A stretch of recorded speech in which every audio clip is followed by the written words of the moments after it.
የፈጣሪ ያለ ምንም የተፈጥሮ ሀብት የሌላትን ከፍተኛ የስራ እጥረትና ድህነት ያለባትን አንድ ትንሽዬ ደሴት እስቲ አስቡ።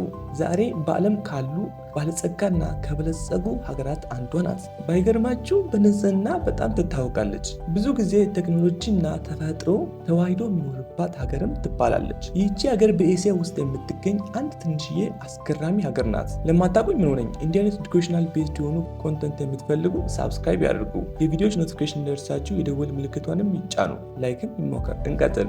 ይህቺ ሀገር ሲንጋፖር ናት። ሲንጋፖር ይህን አስደናቂ ለውጥ እንዴት ልታመጣ ቻለች? እንደ አውሮፓውያን አቆጣጠር በ1965 ሲንጋፖር ነፃነቷን ስታገኝ ትልልቅ ተግዳሮቶች ገጥሟት ነበር። የተፈጥሮ ሀብት እጥረት፣ የህዝብ ብዛት፣ ከፍተኛ ስራ አጥነትና የፖለቲካ አለመረጋጋት ወዘተ ብዙ ችግሮች ነበሯል። ብዙዎቹ ሀገሪቱ ትወድቃለች ብለው አስበው ነበር። ነገር ግን በሊ ኩዋን ዩና በቡድናቸው አመራር ሲንጋፖር በእቅድ በዲስፕሊንና በፈጠራ ላይ ያተኮረች የተለየ መንገድ ተከለች። ታሪኩ እንዲህ ነው።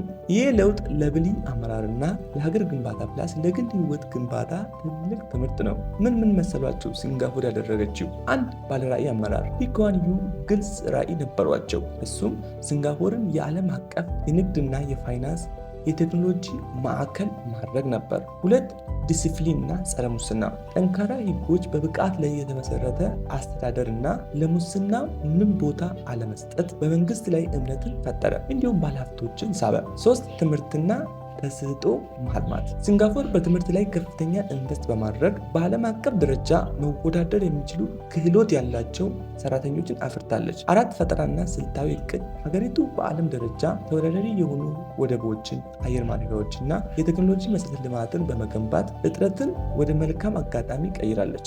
በእቅድ በዲስፕሊንና በፈጠራ ሲንጋፖር ተግዳሮቶቿን ወደ እድል በመቀየር ለዓለም የልማት አርአያ ሆናለች። ከሲንጋፖር ምን እንማራለን? ውስን ሀብት ቢኖርም ግልጽ ራዕይ፣ ብልህ እቅድና ጠንካራ ስራ አስደናቂ ውጤት ሊያስገኝ ይችላል። በራሴ ህይወት ጥንካሬ ላይ አትኩር። በጥንቃቄ እቅድ አውጣ። እንዲሁም በዲሲፕሊን ጽና። ሲንጋፖር ያሳየችን ተግዳሮት ማንነትህን አይወስኑ ተግባርህ እንጂ። በዚህ ቪዲዮ ምን ትረዳላችሁ? እስኪ በሁለት ቃል በኮመንት አሳውቁ። ሰናይ ጊዜ ተመኘላችሁ።